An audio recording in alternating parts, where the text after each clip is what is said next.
बिस्मिल्लाहिर्रहमानिर्रहीम। अस्सलाम वालेकुम नाज़रीन, आप यूट्यूब चैनल देख रहे हैं। मैं इमरान खान हूँ। सबसे पहले मैं आपसे जो तज़किरा करता चला आ रहा हूँ, 2 वीलॉग्स में मैंने इस बात की कि पाकिस्तान में एक बारीक वारदात चल रही है और आजकल एक बड़ी खामोशी से कार्रवाई डाली जा रही है।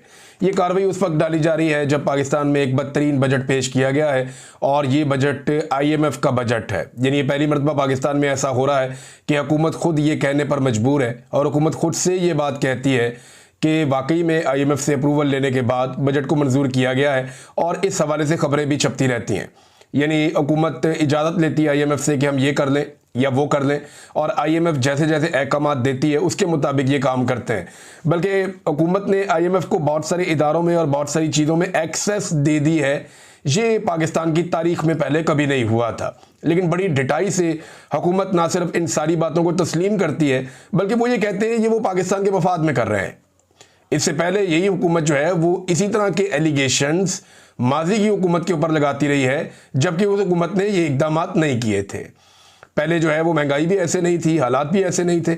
अच्छा, बहरहाल वो बारीक वारदात है, उसकी तरफ आ जाते हैं। पाकिस्तानी हुकूमत और एस्टेब्लिशमेंट ये जिस बारीक वारदात पे काम कर रहे हैं वो बारीक वारदात कुछ ऐसे है कि जो कुछ 2018 में हुआ वही 2024 में हुआ। यानी बार बार यही कहा जाता है और ये बाकायदा कहलाया जा रहा है।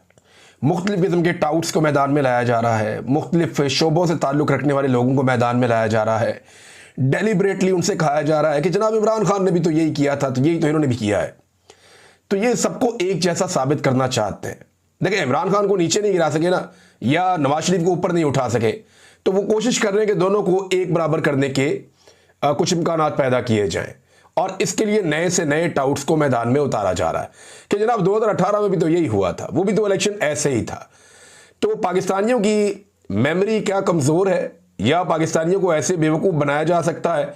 मैं कुछ फैक्ट्स आपके सामने रख देता हूं कि 2024 में ऐसा क्या कुछ हुआ जिसका आप 2018 में अंदाज़ा भी नहीं लगा सकते थे, या 2018 में आप उसके बारे में सोच भी नहीं सकते थे जो कुछ 2024 में हुआ। 2018 का इलेक्शन एक ऐसा इलेक्शन था जैसे इलेक्शन पाकिस्तान में होते हैं।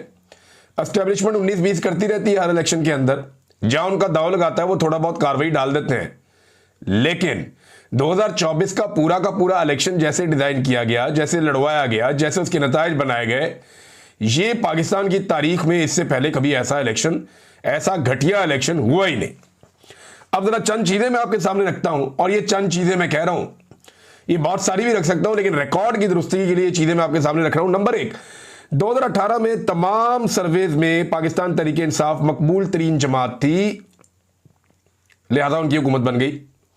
लेकिन 2024 के इलेक्शन में तमाम सर्वेज में पाकिस्तान तरीके इंसाफ मकबूल तरीन जमात थी, लेकिन उन्हें हुकूमत नहीं बनाने दी गई। नंबर 2, 2018 में कोई MNA अगवा नहीं हुआ था, ना कोई MPA अगवा हुआ था। यानी जो इलेक्शन लड़ रहे हैं MNA MPA ये अगवा नहीं हुए थे, लेकिन 2024 में ऐसा हुआ। 2018 में कागजात नामजदगी जो जमा करवाने के लिए MPA या MNA जा रहे थे उनसे कागजात नामजदगी नहीं छीने गए थे, 2024 में ऐसा हुआ। 2018 में जो तायीद कुनिंदा और तजवीज़ कुनिंदगान है उन्हें अगवा या लापता नहीं किया गया था, लेकिन 2024 में ऐसा किया गया। 2018 में किसी सियासी जमात का निशान नहीं छीना गया था, लेकिन 2024 में सबसे बड़ी सियासी जमात का और सबसे मकबूल सियासी जमात का इंतखाबी निशान छीना गया।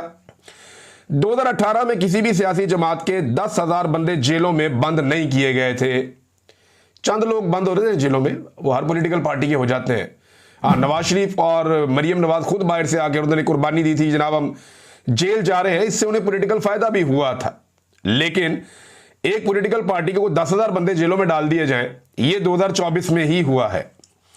कागजात नामजदगी मुस्तरद नहीं किए गए 2018 में उम्मीदवारों के बड़े पैमाने पर, लेकिन यहां बड़े पैमाने पर उम्मीदवारों के कागजात नामजदगी मुस्तरद किए गए 2024 में। ब्यूरोक्रेसी को आरओज नहीं लगाया गया 2018 में, यह काम जजेस ने किया, लेकिन 2024 में ब्यूरोक्रेट्स को आरओज लगाया गया और उनसे धांधली करवाई गई। 2018 में चादर और चार दीवारी इनके ऊपर हमले नहीं हुए, लेकिन 2024 में 1 लाख के करीब छापे पड़े हैं और चादर और चार दीवारी के ऊपर हमले हुए हैं। 2018 में जबरी गुमशुदगियां नहीं हुई, अगवा बराए बयान नहीं करवाए गए। अगवा बराए बयान का मतलब यह है कि बंदा उठाया, उसे गायब कर दिया, थोड़े अरसे के बाद वो बंदा सामने आया तो उसने कहा जनाब इमरान खान अच्छा आदमी नहीं है, इमरान खान बहुत बुरा आदमी है, तो जनाब मेरी जान छोड़ दे, मेरा पीटीआई से कोई ताल्लुक नहीं है। ये अगवा बराए बयान पाकिस्तान की एजेंसियों ने बंदे उठा उठा कर करवाए। ये 2024 में हुआ, 2023 में हुआ, ये 2018 में नहीं हुआ। 2018 में जो पार्टी जेरे अताब थी, यानी उस वक्त पीएमएलएन के बारे में लोग कहते थे ना कि जेरे अताब है, इनके लीडर को बिल्कुल गायब नहीं किया गया, ना ही उसकी आवाज बंद की गई। यानी नवाज शरीफ के इश्तिहार भी चलते थे, पोस्टर्स भी चलते थे, तकारीर भी चलती थी, टीवी पे उनका नाम भी लिया जाता था, ये सारा कुछ था। मीडिया में कोई उनके ऊपर बंदिश नहीं थी, बल्कि यहां तक था कि इनकी पार्टी खुलकर कंपेन करती थी, हर जगह जलसे जुलूस करते फिरते थे। शहबाज शरीफ साहब हर जगह पे पूरी कंपेन चला रहे थे, बाकी लोग भी चला रहे थे। लेकिन 2024 में इमरान खान की तस्वीर और इमरान खान साहब की आवाज वो बिल्कुल नापैद थी, दिखाई भी नहीं दे रहा, सुनाई भी नहीं दे रहा, और पाबंदी है मीडिया के ऊपर भी कि उसका नाम भी नहीं ले सकते। फिर भी इन्होंने इलेक्शन लड़ा है। 2018 के इलेक्शन से एक हफ्ता कबल दिन रात अदालतें लगाकर जेल के अंदर किसी लीडर को 35 साल तक की सजाएं नहीं सुनाई गई, लेकिन 2024 में यह भी किया गया। 2018 में इद्दत जैसे और साइफर जैसे घटिया केसेस नहीं बनाए गए, लेकिन 2024 में यह भी किया गया। टीवी और मीडिया में नाम लेने पर किसी पे पाबंदी नहीं थी, लेकिन 2024 में यह भी थी। 2018 के इलेक्शन में इंटरनेट की बंदिश नहीं की गई, लेकिन 2024 के इलेक्शन में इंटरनेट की बंदिश भी की गई।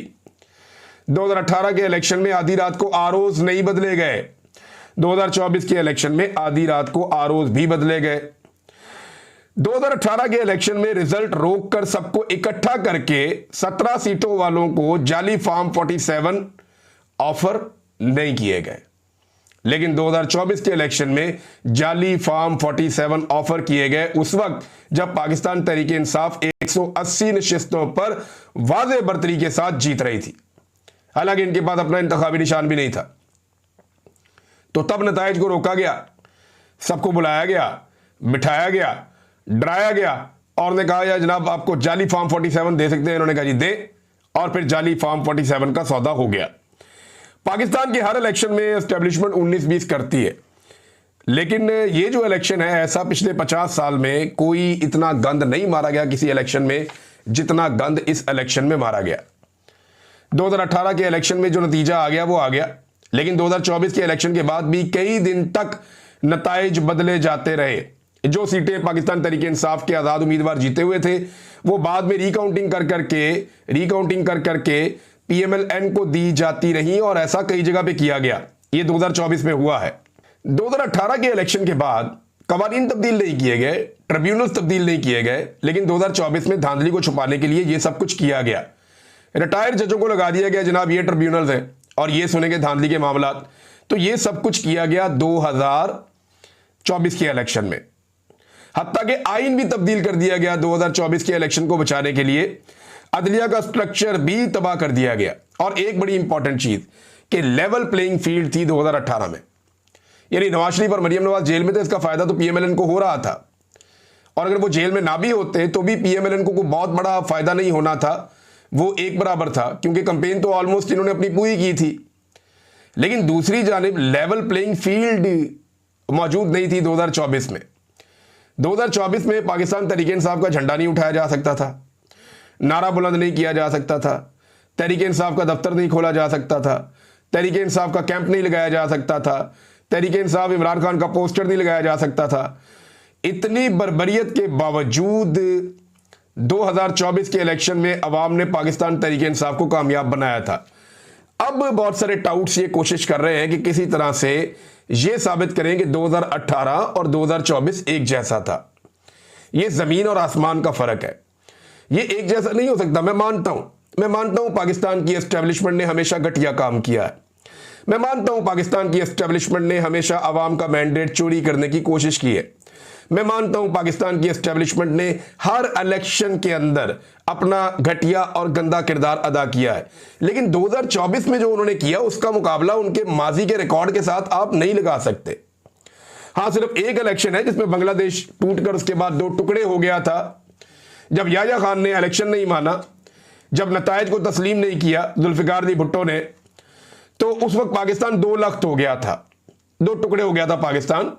लेकिन ये 50 साल पुरानी, उससे भी पहले की 55 साल पुरानी बात है। हकीकत ये है कि एस्टेब्लिशमेंट बहुत बुरी है, लेकिन इतना डरावना किरदार एस्टेब्लिशमेंट ने पहले कभी अदा नहीं किया जो 2024 में किया। तो इन दो चीजों को मिलाने वाले लोग बारीक वारदात डाल रहे हैं, मैंने आपके सामने रख दिया। एक और दो चीजें मिलाई जाती हैं। ये कहा जाता है कि जी नवाज शरीफ ने भी तो जेल काटी है, जरदारी ने भी तो जेल काटी है, तो इमरान खान भी तो जेल काट रहा है। तो इमरान खान की जेल में जनाब उनकी मुलाकात भी हो जाती है, इमरान खान को जेल में ये भी मिला हुआ है, वो भी मिला हुआ है। ओ भाई, कख नहीं मिला हुआ। जेल के अंदर इमरान खान साहब को जो सहूलतें हैं ना, वो उन सहूलतों का 10% भी नहीं है जो जरदारी और नवाज शरीफ को मिली हुई थी। इमरान खान जिस सेल के अंदर बंद है ना, नवाज शरीफ और जरदारी ने शायद अपनी जिंदगी में एक दिन भी ऐसे सेल के अंदर नहीं गुजारा हुआ। छोटे से सेल के अंदर 6x8 के सेल में इमरान खान साहब बंद है, उसके अंदर ही उनकी पूरी जिंदगी है। लग्जरी उनकी ये है कि उन्हें सिर्फ किताब मिल जाती है पढ़ने के लिए, जबकि जरदारी और नवाज शरीफ का किताब के साथ दूर दूर का कोई ताल्लुक ही नहीं है। उन्हें तो और बहुत कुछ चाहिए होता है जो सारा कुछ उन्हें मिल जाता था। यानी नवाज शरीफ साहब के लिए एसी तक लगा हुआ था जेल में, और जेल से मुलेका जो स्वीट्स होते हैं जिनके अंदर एक क्लास होती है जो मिलती है लीडर्स को, वो इन दोनों को मिलती थी। और इन दोनों का रिकॉर्ड है कि चंद महीनों से ज्यादा ये कभी भी जेल नहीं काट सके, ये हमेशा बीमार हो जाते थे और मेडिकल ग्राउंड्स के ऊपर ये अस्पतालों में और बेहतर जगहों पे शिफ्ट हो जाते थे। ये इन खानदानों का और इनकी जमातों का रिकॉर्ड है। इमरान खान पाकिस्तान का वो वाहिद लीडर बनता चला जा रहा है जो जेल के अंदर ही पड़ा हुआ है और एक दिन भी अस्पताल दाखिल नहीं हुआ, एक दिन भी बीमारी का बहाना नहीं बनाया। तो ये भी फर्क जमीन और आसमान का है। इन दोनों चीजों को इकट्ठा करके कुछ लोग कार्रवाई डालते हैं, कुछ लोग गेम डालने की कोशिश करते हैं और साबित करना चाहते हैं कि इमरान खान और ये बाकी लोग एक जैसे हैं। एक और चीज के ऊपर कार्रवाई हो रही है। पाकिस्तान का वो मीडिया जो इमरान खान का नाम नहीं चला सकता, वो मीडिया जो नेतन्याहू और मोदी की तस्वीर तो दिखा सकता है, इमरान खान की तस्वीर नहीं दिखा सकता। पाकिस्तान का वो मीडिया जो पाकिस्तान के दुश्मनों को तो सुनवा सकता, उनके बयानात सामने ला सकता है, लेकिन इमरान खान का बयान सामने नहीं ला सकता। उस मीडिया के लोग जब ये आपसे बार बार डिमांड करें कि इमरान खान ने अभी तक ट्वीट क्यों नहीं किया इसराइल के बारे में, तो फिर आप समझें कि ये मुनाफकत हो रही है। चले फर्ज करें इमरान खान ने अभी ट्वीट नहीं किया, या हो सकता है एक दो दिन में उनकी फिर मुलाकात है, वो फिर दोबारा कोई ट्वीट कर दें, उनका स्टेटमेंट कोई ईरान के बारे में भी बाहर आ जाए, हो सकता है आ जाए, हो सकता है ना आए। लेकिन मामला यह है कि जो माजी के इमरान खान साहब के जितने बयानात हैं जो उन्होंने इसराइल के खिलाफ दिए हैं, या वो बयानात इमरान खान साहब के जो उन्होंने फलस्तीनियों के हक में दिए हैं, वो तमाम बयानात क्या पाकिस्तान का मीडिया आज दिखा रहा है? या पाकिस्तान का मीडिया उस वक्त दिखा पाया जब जेल से बैठकर इमरान खान साहब ने वो बयानात दिए?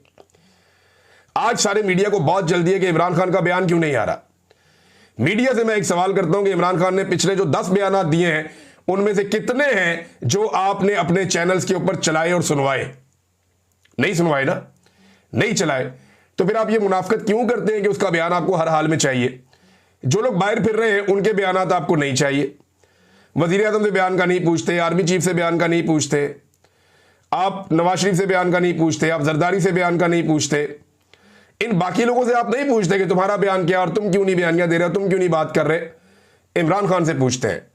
तो यह भी एक तरह की मुनाफकत है जो पाकिस्तान में की जा रही है। और अब नाजरीन, जो फील्ड मार्शल साहब की मुलाकात हुई है डोनाल्ड ट्रंप से, इसमें पाकिस्तान तहरीक इंसाफ में एक मायूसी पैदा हुई है। स्पेशली ओवरसीज पाकिस्तानियों ने, उन्होंने बड़ी मेहनत की थी और उन्हें लगता था कि डोनाल्ड ट्रंप जब भी पाकिस्तान के हवाले से या पाकिस्तान के साथ कोई बात करेगा तो वो इमरान खान साहब के हवाले से जरूर बात करेगा कि उनके साथ नाइंसाफी हो रही है। लेकिन वो बातचीत शायद नहीं हुई या वो रिपोर्ट नहीं हुई अभी तक। हो सकता है आने वाले दिनों में रिपोर्ट हो जाए। तो मामला वही है जो इमरान खान साहब ने कहा था। इमरान खान साहब ने कहा था कि मुझे इंसाफ सड़कों पे मिलेगा, क्योंकि अदलिया की जो हालत हो गई है वो आपके सामने है। बैन अवी प्रेशर जहां से लगता था कि आएगा कि जनाब पाकिस्तान में इंसाफ किया जाए, वो सूरत हाल भी आपके सामने है।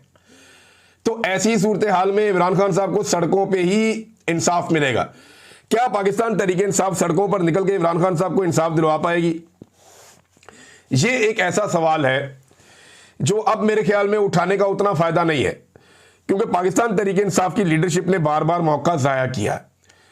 स्पेशली अली अमीन गंडापुर साहब ने 2 मरतबा एक ऐसे मौके को ज़ाया किया जिसमें इमरान खान साहब ने जेल से बैठकर बड़ी तहरीक चलाई और बड़ी कोशिश की थी। लोग बहुत बड़ी तादाद में निकले थे, बहुत बड़ी तादाद में आए थे, लेकिन वो मौका ज़ाया हुआ। और पाकिस्तान तहरीक इंसाफ की जो मौजूदा लीडरशिप है वो एक मरतबा फिर कोशिश तो कर रही है कि एहतजाज का मोमेंटम बनाए, और जितने लोगों को एस्टेब्लिशमेंट ने ट्रक की बत्ती के पीछे लगाया हुआ था कि इमरान खान साहब बाहर आ जाएंगे, इतने अरसे में बाहर आ जाएंगे, चीज़ें बेहतर होने जा रही हैं, वो सारे लोग अब एस्टेब्लिशमेंट से भी बहुत मायूस हैं, क्योंकि एस्टेब्लिशमेंट ने उन्हें फिर से धोखा दिया है। जैसे ही एस्टेब्लिशमेंट को थोड़ा सा रूम मिला, उनके थोड़े से ताल्लुकात जो है वो अमरीकी इंतजामिया के साथ कुछ थोड़ी बातचीत बनी, को मुलाकात का माहौल बन गया। दूसरा, जैसे ही एस्टेब्लिशमेंट को जो है वो इंडिया की लड़ाई के बाद थोड़ा सा कुशन मिला, तो फौरी तौर पे एस्टेब्लिशमेंट का रवैया बदल गया। अब उन्हें इस बात से कोई सरोकार नहीं है, या फिलहाल जब तक कि वो मुश्किल में नहीं आते, या फिलहाल जब तक कि वो फंस नहीं जाते, तब तक वो ये धोखा जारी रखेंगे, ये बज़ाहिर दिखाई दे रहा है। अब इसमें पाकिस्तान तहरीक इंसाफ के वो लोग जिन्होंने उम्मीद बांधी हुई थी कि एस्टेब्लिशमेंट को हम राजी कर लेंगे, उन्हें एक बड़ा झटका लगा है जो मफामती ग्रुप था पाकिस्तान तहरीक इंसाफ में। तो तहरीक इंसाफ के पास अब मुज़ामत के अलावा कोई और रास्ता बाकी नहीं है। और मौजूदा हुक्मरानों में तो जमहूरियत इतनी है बेचारों में कि बिलावल ने ट्वीट करके, आपको हैरत होगी वैसे, हालात इनके ये हैं कि आर्मी चीफ ने अमेरिका में जो तकरीर की, उस तकरीर में हुक्मरानों को कुत्ते से तशबीह दी। जैसे उन्होंने कहा कि अगर कोई डॉग भी आपके ऊपर, वहाँ पे एक सहाफ़ी है वो रिपोर्ट कर रहे थे, अगर कोई डॉग भी आपके ऊपर हुक्मरान है और वो अच्छे काम करता है तो आपको उसको सपोर्ट करना चाहिए। तो कुत्ते के साथ एक हुक्मरान को तशबीह देना आर्मी चीफ की जानिब से, इसके बावजूद मौजूदा हुकूमत का बिल्कुल खामोश रहना, ये बड़ा इंटरेस्टिंग है।